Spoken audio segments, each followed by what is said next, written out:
स्वागत है आपका मगर। इस पर तारीख आज हो गई है 30 अक्टूबर 2022, दिन है रविवार, हिंदी तिथि कार्तिक मास शुक्ल पक्ष की षष्ठी। आज की ताजा खबरों की अपडेट में बात करेंगे देश भर की तमाम बड़ी और काम की खबरों के साथ ही सरकार की ओर से आज लिए गए कुछ महत्वपूर्ण फैसलों और जारी किए गए कुछ नए नियमों की। तो इस वीडियो को अभी लाइक करें और चैनल को सब्सक्राइब करके घंटी के निशान को जरूर से दबा दें। तो चलिए आगे बढ़ते हैं आज की बड़ी खबरों के। तब तो उससे पहले जान लेते हैं आज के दिन का महत्व। तो आज यानी कार्तिक मास शुक्ल पक्ष की षष्ठी को छठ महापर्व की जो व्रती महिलाएं हैं आज उपवास रखती है और शाम को किसी नदी या फिर तालाब में जाकर डूबते सूर्य को अर्घ देती है। ये अर्घ एक बांस के सूप में फल और इसके अलावा ठेकुआ का प्रसाद और एक नारियल आदि रखकर दिया जाता है। इसके बाद कार्तिक मास शुक्ल पक्ष की सप्तमी की सुबह उगते सूरज को भी अर्घ यहाँ पर ये महिलाएं देती है। तो चलिए बुलेटिन की शुरुआत करते हैं पहली बड़ी खबर से। तो आम आदमी के लिए राहत भरी खबर, खाने के तेल के भाव में आई है गिरावट। आम आदमी के लिए बहुत ही अच्छी और राहत भरी खबर निकलकर सामने आई। दरअसल देश की मंडियों में सोयाबीन और मूंगफली की आवक बढ़ने के कारण अन्य खाद्य तेलों की कीमतों में दबाव जो है वो कायम हो जाने से दिल्ली तेल तिलहन बाजार में शनिवार को सरसों, सोयाबीन, मूंगफली, तेल तिलहन और कच्चा पाम तेल जो सीपीओ है और इसके अलावा पोमोलिन तेल की कीमतों में गिरावट देखने को मिली है। वे नमकीन बनाने वाली कंपनियों की मांग से बिनोला तेल की कीमतों में जो है वो सुधार आया है। वही कारोबारी सूत्रों ने कहा है कि कंडला बंदरगाह पर आयात भाव के मुकाबले सीपीओ और पोमोलिन तेल महंगा मिलने से यहाँ पर मांग कुछ प्रभावित हुई है, जिसकी वजह से सीपीओ और पोमोलिन तेल की कीमतों में गिरावट आई है। इसका असर मूंगफली सहित बाकी तेल तिलहन कीमतों पर भी यहाँ पर हुआ है, जिससे उनके भाव में जो इनका भाव है वो दबाव में रहे हैं। चलिए बात करते हैं अगली खबर की। तो शक्कर के एक्सपोर्ट पर अगले आदेश तक रोक, देश में महंगाई थामने के लिए केंद्र सरकार का बड़ा फैसला। सरकार ने शक्कर यानी चीनी के निर्यात पर लगे प्रतिबंध को अक्टूबर 2023 के लिए बढ़ा दिया है। वही घरेलू बाजार में इसकी बढ़ती कीमतों को देखते हुए 1 जून 2022 से 31 अक्टूबर 2022 तक चीनी एक्सपोर्ट पर प्रतिबंध लगाया गया था। वह कीमतों में ये बढ़ोतरी शक्कर के रिकॉर्ड एक्सपोर्ट के बाद हुई थी। वही भारत दुनिया का सबसे बड़ा यहाँ पर चीनी उत्पादक देश है और ब्राजील के बाद दूसरा सबसे बड़ा निर्यातक है। वह बांग्लादेश, इंडोनेशिया, मलेशिया और दुबई भारतीय चीनी की सबसे यहाँ पर खरीदारों में यहाँ पर शामिल है। वही बीते साल देश में भारी मात्रा में चीनी का निर्यात यहाँ पर किया गया था। पिछले साल 60 LMT यानी 60 लाख मीट्रिक टन जो है वो चीनी का निर्यात का लक्ष्य रखा गया था, लेकिन असल में 70 लाख मीट्रिक टन जो है वो चीनी एक्सपोर्ट कर दी गई थी। इसी तरह इस साल भी 82 लाख मीट्रिक टन जो चीनी शुगर है उससे मिल से यहाँ पर एक्सपोर्ट की गई है। इस साल चीनी का निर्यात अब तक का सबसे ज्यादा यहाँ पर माना जा रहा है। चलिए बात करते हैं अगली खबर की। तो एंड्रॉइड फोन से लेन देन करने वाले हो जाए सावधान, 18 बैंकों पर इस वायरस का है असर। अगर आप भी बैंकिंग से जुड़े कामकाज अपने एंड्रॉइड स्मार्टफोन की मदद से अगर निपटाते हैं तो बेहतर है कि आप जो है वो सतर्क हो जाए।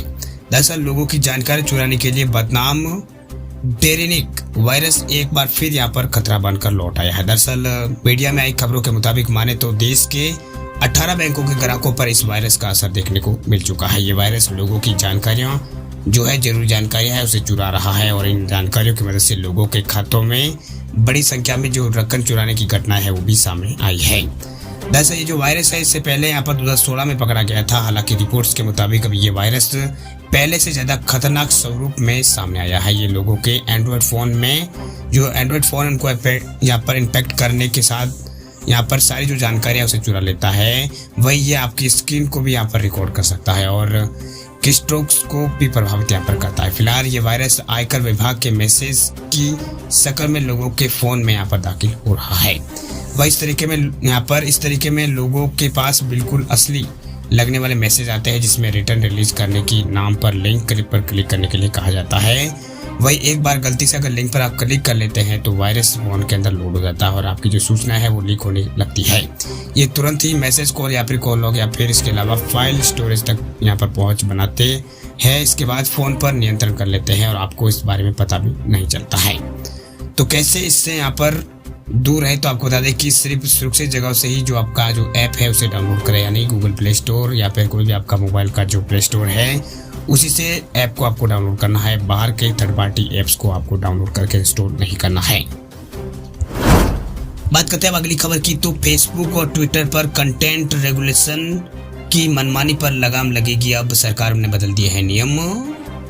अब फेसबुक और ट्विटर जैसे दिग्गज प्लेटफॉर्म कंटेंट को रेगुलेट करने के नाम पर मनमानी अब नहीं कर सकेंगे। दरअसल केंद्र सरकार ने इसे लेकर कल इंफॉर्मेशन टेक्नोलॉजी से जुड़े जो कानून है उसमें संशोधन को नोटिफाई यहाँ पर किया, जिसके तहत भारत सरकार ग्रीवास कमेटियों को नियुक्त यहाँ पर करेगी।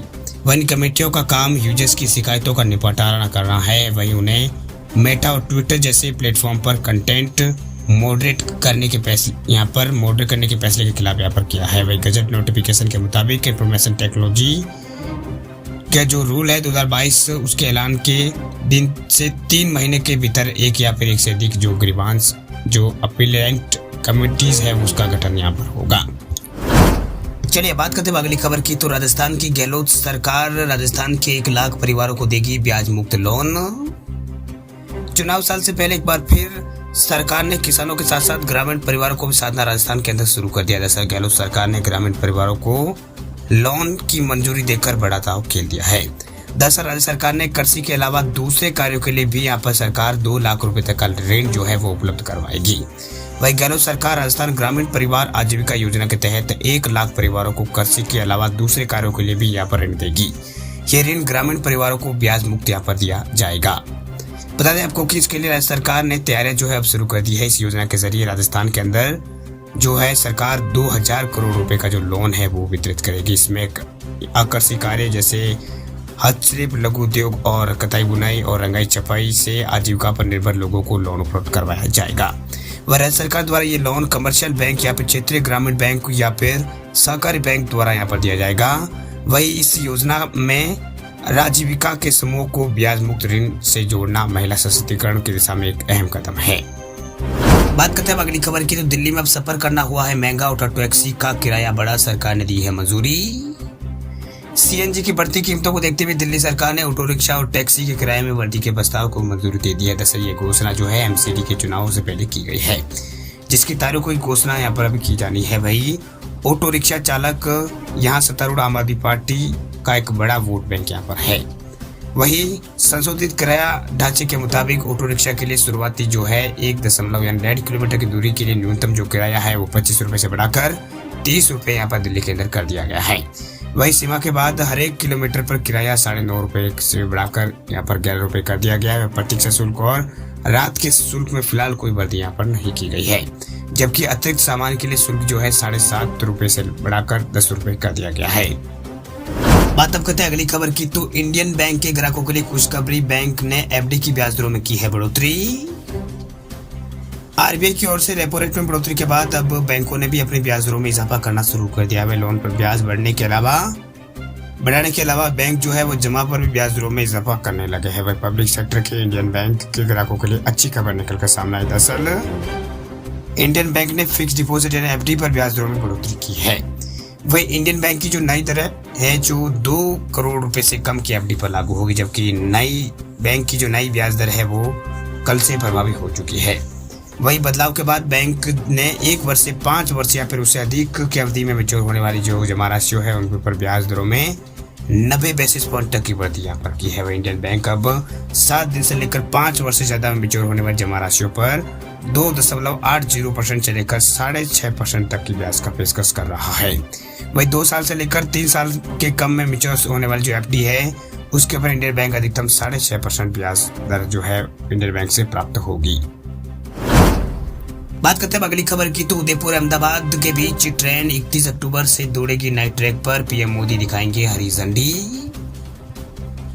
अहमदाबाद उदयपुर अमान परिवर्तन का काम जो है अभी पूरा यहाँ पर होने के बाद अब इस ट्रैक पर ट्रेन को दौड़ाने का इंतजार की घड़ियां जो है खत्म हो गई। दरअसल 2 दिन बाद यानी यहाँ पर 31 तारीख को एक नए ब्रॉडगेज ट्रैक पर जो ट्रेनें हैं वो सर पर दौड़ने लगेगी। दरअसल गुजरात के अलावा असरावा रेलवे स्टेशन से प्रधानमंत्री नरेंद्र मोदी जो है गुजरात के असरावा जो रेलवे स्टेशन है वहां से एक नई लाइन का उद्घाटन करेंगे। वही नया उद्घाटन करेंगे और ट्रेन को हरी झंडी यहाँ पर दिखाएंगे। इस दौरान रेल मंत्री अश्विनी वैष्णव भी यहाँ पर मौजूद रहेंगे।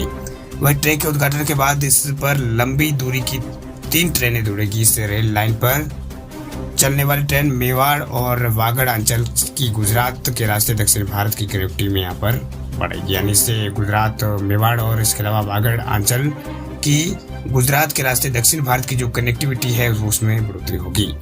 वही उदयपुर के सांसद अर्जुन मेघवाल ने बताया है कि शुक्रवार देर रात रेल मंत्री से बात होने के बाद ये तय हो गया है कि 30 तारीख को शाम 6:30 बजे यहाँ पर जो प्रधानमंत्री मोदी जी है वो नई रेलवे लाइन का उद्घाटन कर ट्रेन को यहाँ पर रवाना करेंगे।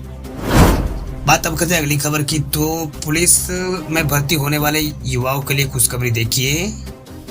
यूपी में 12वीं पास कांस्टेबल के लिए निकली है भर्ती। उत्तर प्रदेश पुलिस कांस्टेबल भर्ती से जुड़ा एक बहुत ही बड़ा अपडेट निकलकर सामने आ रहा था। सर उत्तर प्रदेश पुलिस में नौकरी का शानदार मौका जो युवाओं के हाथ में है, युवाओं से निवेदन है कि उसे हाथ से ना जाना दे। दरअसल यूपी पुलिस में कांस्टेबल पदों पर बम्पर वैकेंसी अभी निकली है, जिसके लिए आवेदन जो प्रक्रिया है जल्दी समाप्त होने जा रही है। दरअसल उत्तर प्रदेश पुलिस भर्ती एवं प्रोन्नति जो बोर्ड है यूपीपीबीआरबी, उसकी ओर से कांस्टेबल के 534 पदों पर जो भर्ती है वो होने वाली है। इस भर्ती के लिए 28 तारीख को यहाँ पर ऑफिशियल नोटिफिकेशन जारी किया गया था अगले महीने की। वह इस नोटिफिकेशन के जो पदों के मुताबिक जो आवेदन करने की जो अंतिम तिथि है वो 31 तारीख यानी कल की है। वह अभ्यर्थी ऑफिशियल वेबसाइट upppb.gov.in पर जाकर आवेदन कर सकते हैं।